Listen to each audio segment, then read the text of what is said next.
How do I reformat and reinstall Windows?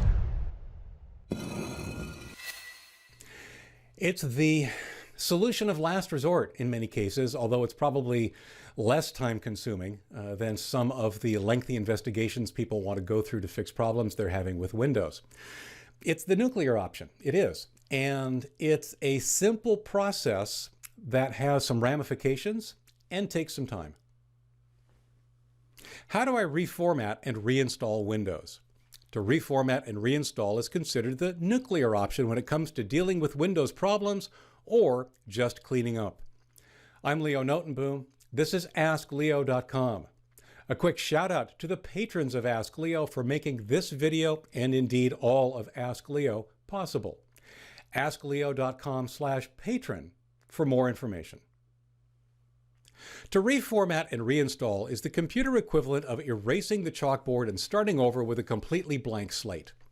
To a computer, that means erasing the hard disk and starting over with nothing. That phrase, erasing the hard disk, is exceptionally important and important to understand fully. Now, this article applies mostly to Windows 10, though Windows 8 is similar. I have an older article covering Windows XP and Vista, which can be used to extrapolate what needs to be done for Windows 7. In all cases, the concepts are very, very similar. Reformat and reinstall. Reformatting a machine and reinstalling everything to start over is typically a 5-step process. 1. Back up. Take an image of the existing machine if possible. This saves all current content in case you want it later. 2. Reformat the hard disk. While reformatting refers to a specific operation, in this situation it refers to any technique used to erase or overwrite everything on the hard disk. 3. Reinstall Windows from scratch. This typically means booting from a Windows setup disk and letting the setup program do its thing. 4. Reinstall applications. Windows on its own isn't enough. You'll want to reinstall additional software. We won't cover that step here since it varies dramatically depending on what applications you use. 5. Recover your data. You could do this either from the backup image we started with in step 1 or from other sources depending on how you organize your data. I can't stress the importance of step 1, backing up, enough. We're about to erase everything on your hard disk. Unless you know for certain there's nothing there that you need, an image backup is the right way to be prepared when you remember some weeks from now that you forgot to save a specific file. Formatting isn't always formatting. The term formatting goes back to the days when hard disks had to be physically prepared before data could be written on them. Formatting set up the underlying magnetic information so the disk could be used. The term also referred to the next step, setting up the initial data that would organize the files and folders to be added later. Coincidentally, just that last step, setting up the initial data on the disk, has the side effect of making anything that might have been on the disk inaccessible. As a result, reformatting has come to mean exactly that, erasing the disk by setting up those initial data structures. For the purposes of reinstalling Windows from scratch, all we really care about is that the disk be erased before we start. There are 2 approaches. Use a utility like dban to erase the disk before running Windows setup. This is only useful if you want to erase all traces of data on the disk completely and securely. Let Windows setup erase the disk for you. This is appropriate for most situations. The trick, if you want to call it that, is that it's not always obvious what to do in Windows setup. So I'll show you. Reformat. The first step is to boot from your installation media. Exactly how you do that will vary dramatically depending on your specific computer. If your computer has the UEFI BIOS, which includes things like Secure Boot, this article applies.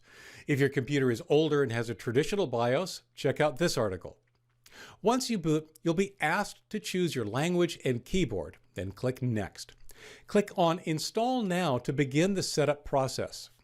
If you have a product key, you can enter it at this time or click on I don't have a product key to do so later.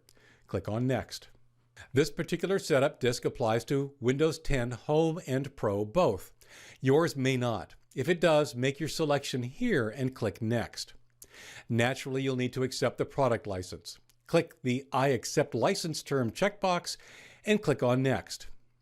When asked to choose the type of installation to perform, click on Custom. Windows Setup asks where you want to put your new installation. This is where the reformatting magic happens. In order to reformat the disk, you will delete the existing partitions on the disk and let Windows Setup create new ones. The dialog box lists all existing partitions on the hard disk. In this example, you can see there are two: System Reserved and a primary partition. There are two approaches you can take. Delete only the partition you know contained the previous installation. Typically, this is the largest partition on the hard drive and is marked primary. If you're not certain, this is likely your best option so as not to delete important UEFI or manufacturer's recovery partitions. Delete all the partitions on the hard drive. This will allow Windows Setup to make a maximum use of the hard drive and is typically safe in older pre-UEFI machines. To delete a partition, simply click on the partition in the list and click on Delete. The partition should either become unallocated space or be merged with any adjacent unallocated space. Once you're done deleting partitions, click on the unallocated space item into which you want Windows installed. Typically the largest if there's more than one. Ironically, you do not need to format the space into a partition, even though the option is there. Windows Setup will take care of the rest. At this point, Windows Setup proceeds to install Windows normally. For links related to this article or to leave a comment, visit askleo.com/23277. I'm Leo Notenboom. This is askleo.com. Thanks for watching.